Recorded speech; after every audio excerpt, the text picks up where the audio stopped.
Adultery, विवाह के बाहर सेक्सुअल संबंध।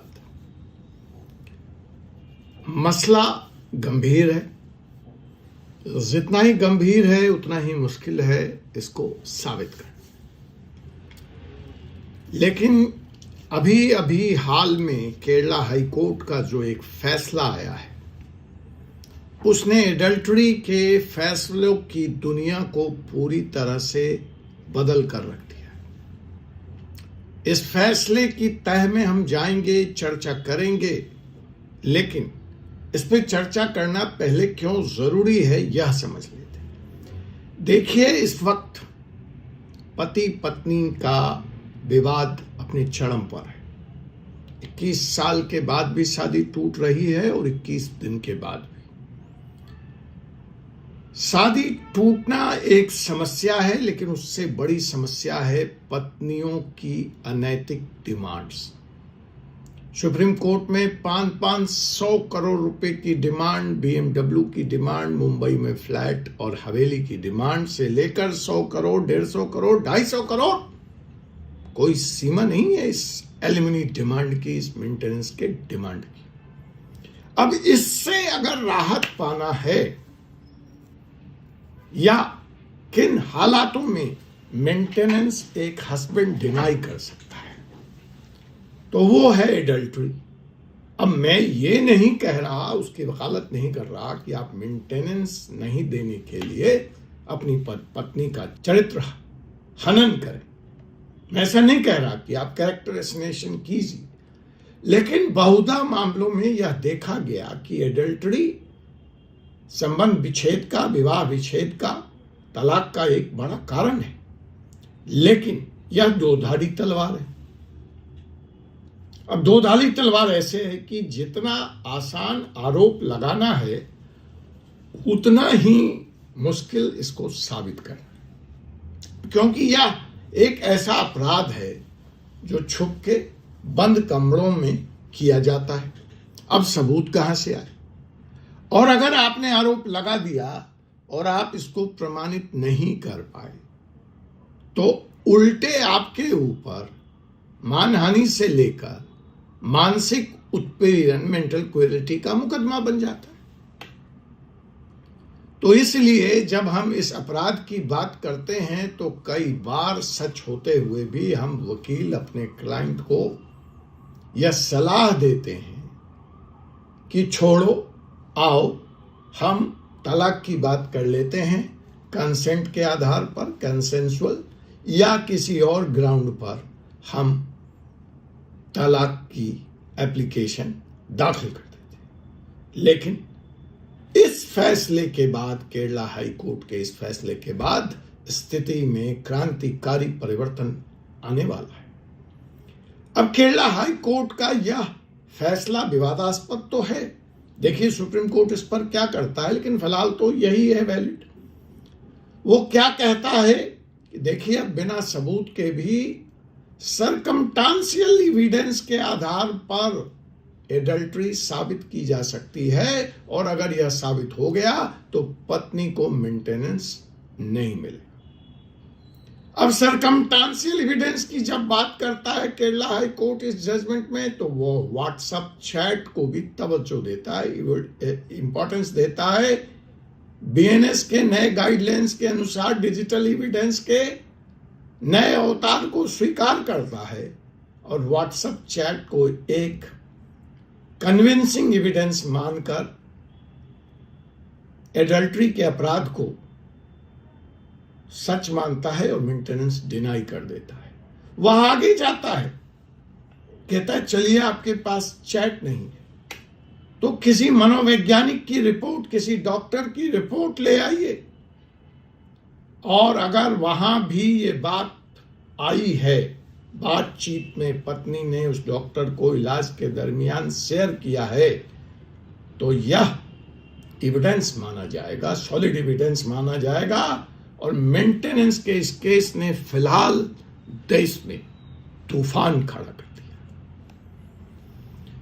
तो जी हाँ जनाब, मैं हूं advocate doctor Ajay Kumar Pandey, supreme court of India, और इस वक्त आप देख रहे हैं फोर्सी सुप्रीम लॉ पार्टनर का यह कानूनी चैनल।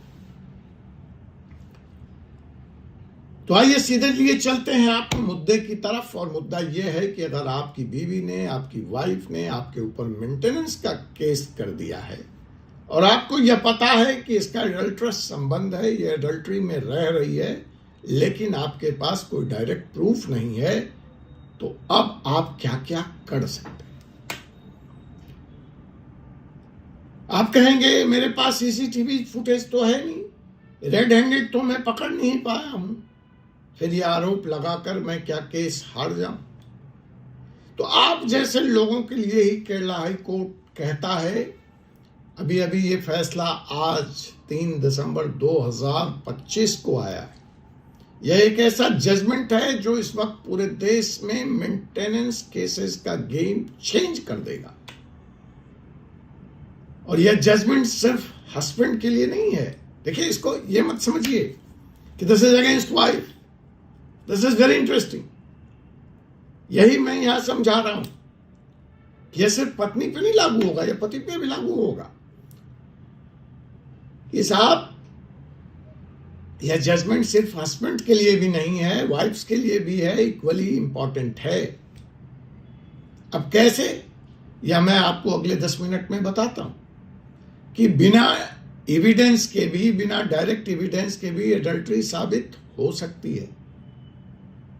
लेकिन मैं उस पर आऊं उसके पहले आपको इस केस का बैकग्राउंड बता देता हूं, केरला जजमेंट का। तो देखिए इस केस में क्या हुआ। एक हस्बैंड ने अपनी डाइवोर्स्ड वाइफ को मेंटेनेंस देने से मना कर दी।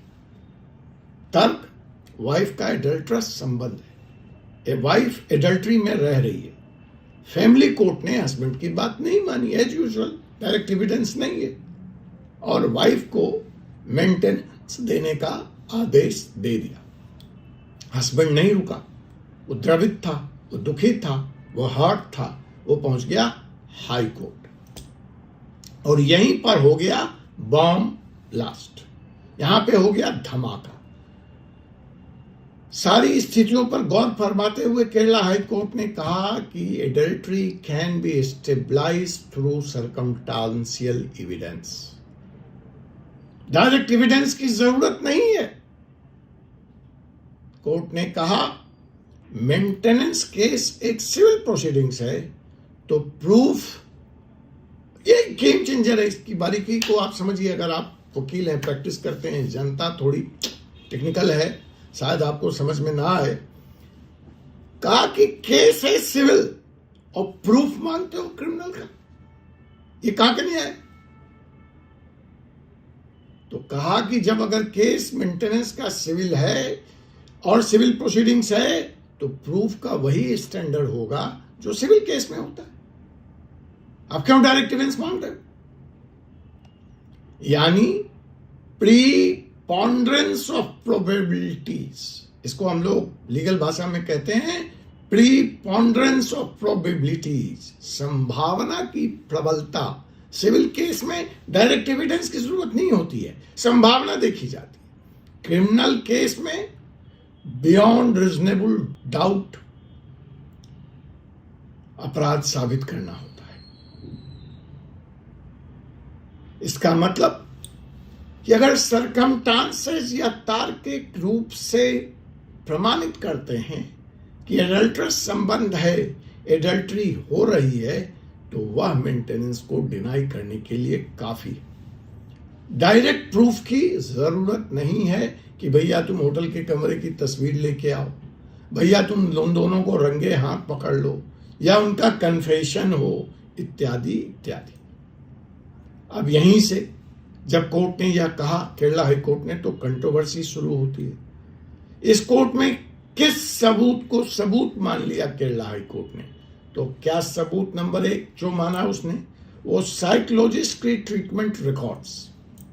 पत्नी को पति मनोवैज्ञानिक इलाज के लिए किसी साइकोलॉजिस्ट के पास लेके गया था।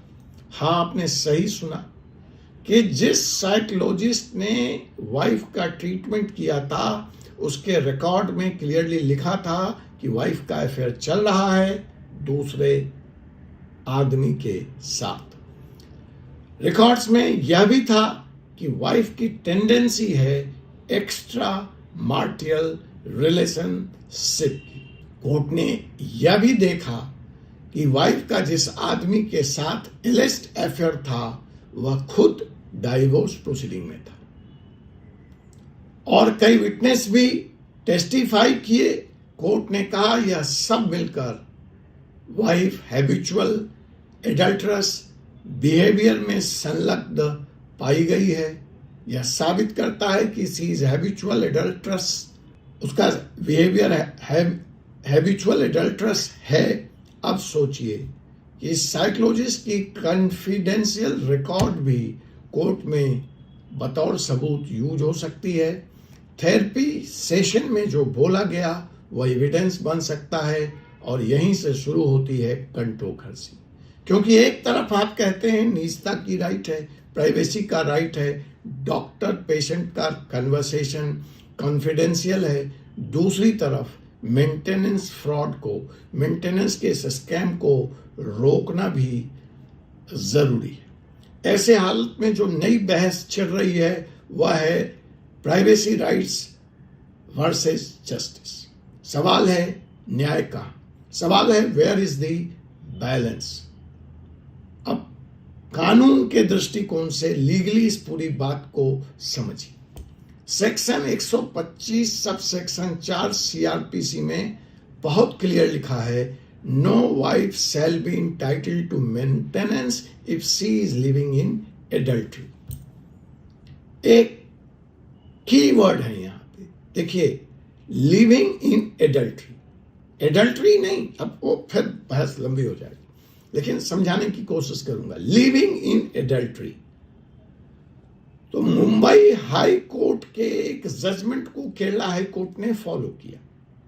या जजमेंट देते वक्त 1997 के मुंबई हाई कोर्ट का यह जजमेंट था कि living in adultery means not a single incident, not 1 or 2 incident, but continuous and habitual conduct शामिल होना चाहिए। अगर एक आध इंसिडेंट कोई हो भी गया तो कोर्ट कहता है उसको भूल जाइए, मिट्टी डालिए, आगे बढ़िए।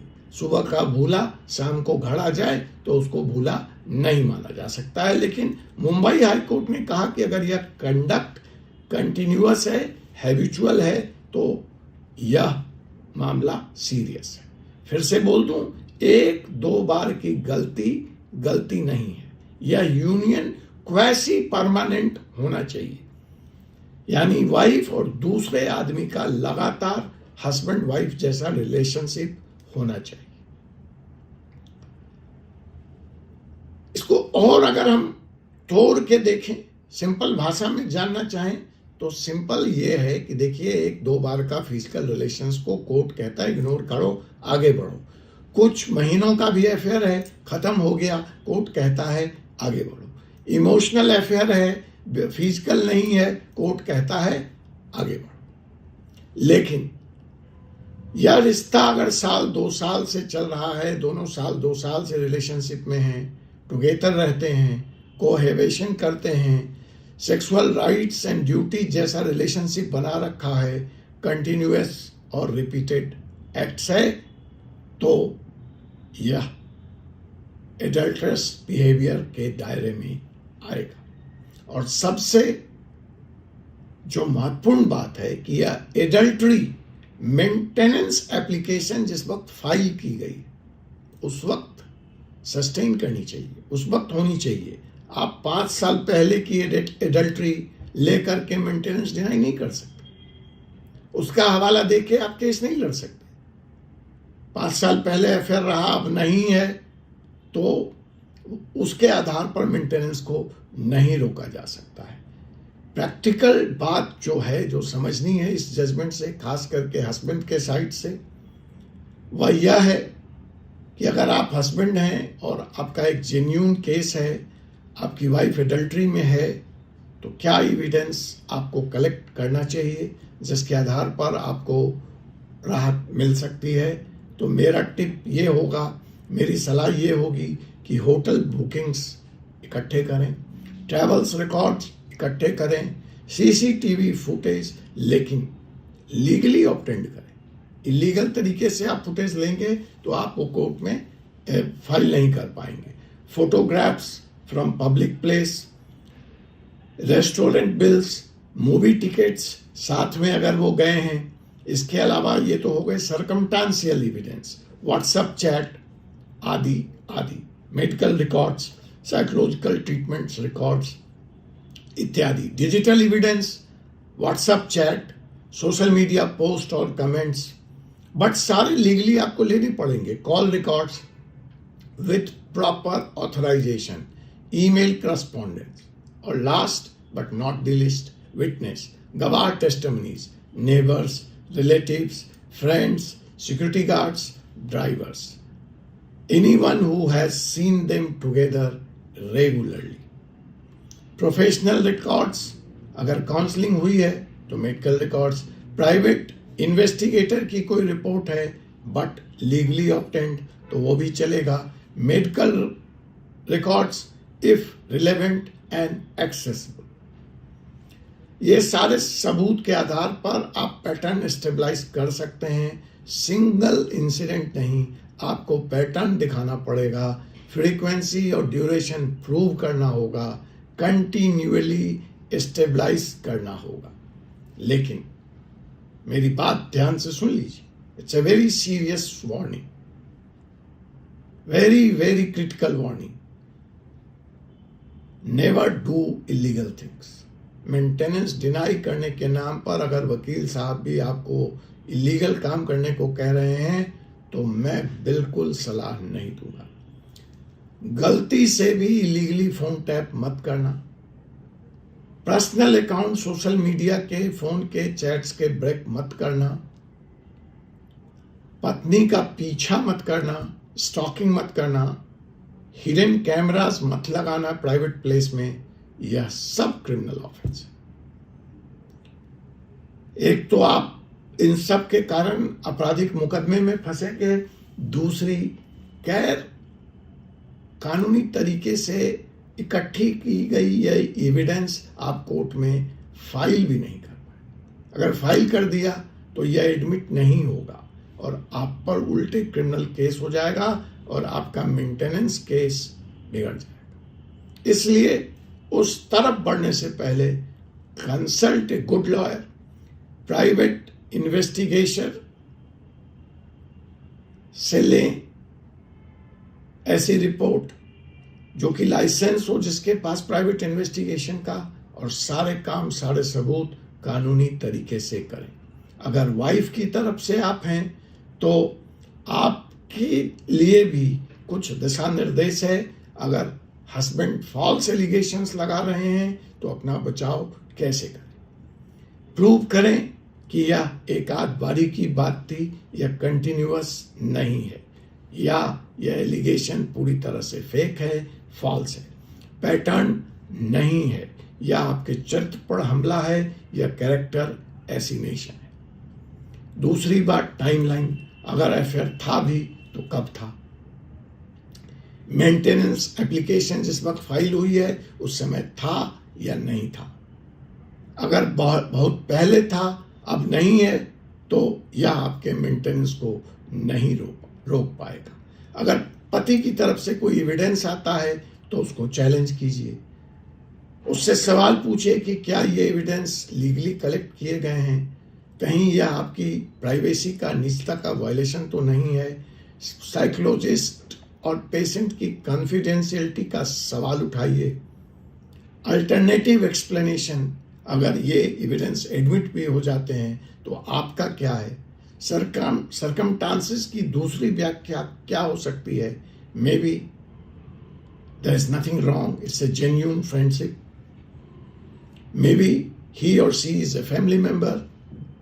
तो सारा कंटेक्स्ट आप एक्सप्लेन करें, काउंटर एविडेंस लेकर आए, अपनी मॉरली अपराइट कैरेक्टर्स के प्रूफ लेकर आए, सोशल रिप्यूटेशंस को कोर्ट के सामने लाएं, फैमिली सपोर्ट लेटर्स लाएं, रिलीजियस एक्टिविटीज में धार्मिक कार्यों में अपनी सहभागिता दिखाएं और याद रखें, बर्डन ऑफ प्रूफ हस्बैंड पर है, जो आपके ऊपर आरोप लगा रहा है।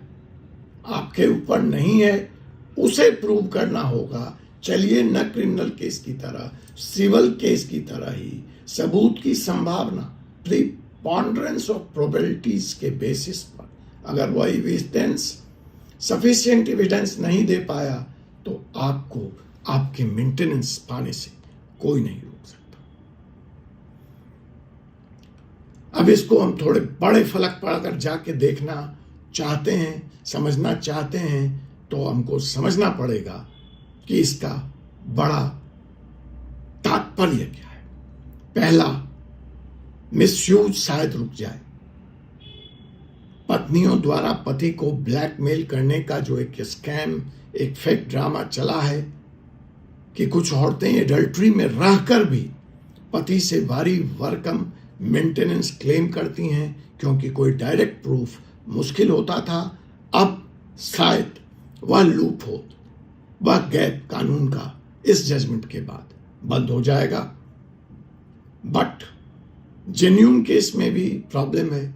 दूसरी तरफ अगर हस्बैंड फॉल्स एलिगेशन लगाता है तो वह अब उसको आसानी से प्रूव कर पाएगा। कैरेक्टर एसिनेशन का खतरा मेंटेनेंस केस में बढ़ गया है। प्राइवेसी कंसर्न जरूर टॉप प्रायोरिटीज पर आ गए हैं। साइकोलॉजिकल रिकॉर्ड्स, मेडिकल रिकॉर्ड्स कहाँ से कहाँ जाएंगे, पब्लिक डोमेन में आप नंगा किए जाएंगे। डॉक्टर पेशेंट कॉन्फिडेंशियलिटी का क्या होगा।